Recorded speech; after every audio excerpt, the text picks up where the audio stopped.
In the next decade, we might be speaking on top of our audience. Who knows? I mean, we just keep getting closer and closer. Hopefully not. Yes? Yes, things change. What is the trend, coming trend of public speaking? By the way, always repeat the question as well. Say it again. Things always change. Things always change. And what is the coming trend of public speaking? What is the coming trend for public speaking? Well, it's already here. And it is me. No, I'm just kidding.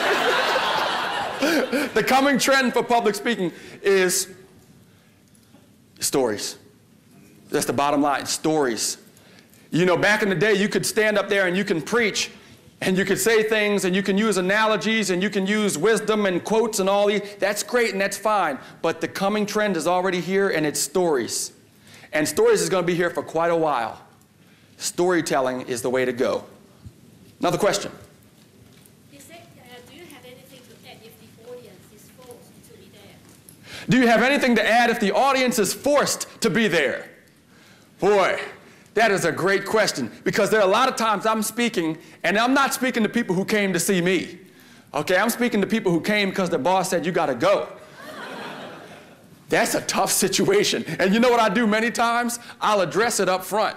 Like one time I was giving a speech to an organization, and it was on Friday. It was the end of their week, and it was the very last thing that they had to go to. And I got up there and I said, don't think that I didn't hear you in the hallway talking about one more speaker, one more speaker. And they just burst out laughing because that's what they were thinking about. So if you can think about what are the issues, do they want to be there, do they not want to be there, and you can bring it up out front, then it relaxes them and it lets them feel this speaker might not be too bad after all. Okay? And then it'll just take another 30 minutes for them to figure out how bad you are. Or I am. I am. Yes. Yes. Presentation for 30 minutes for an audience of 500. How many points do you recommend?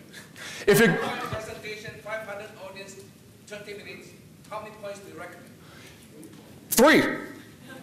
There you go. Thank you for answering. 3. If you have a 30-minute presentation, I'm talking about 3 major points. Now keep in mind, I made 3 major points today, which are how to breathe life into your speech, how to bring your audience to you, how to build a message that sticks. But I guarantee you if we went around the room, we could come up with 10 points that I made.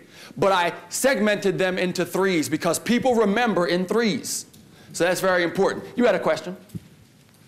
How do you mitigate the risk that your mind goes blank for no reason in the middle of your speech? How do you mitigate the risk that your mind goes blank for no reason in the middle of your speech? Where were we?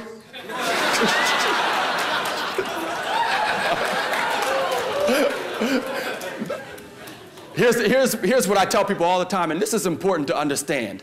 Your audience is a partner with you. People buy into what they help create. So you want to make your audience a partner. If I ever forget where I am in my speech, I say, where was I? And they have no problem telling you where you were. They have no problem telling you some other things too, but they have no problem. So obviously preparation is the key. And I also say this, I remember my speeches in anchors.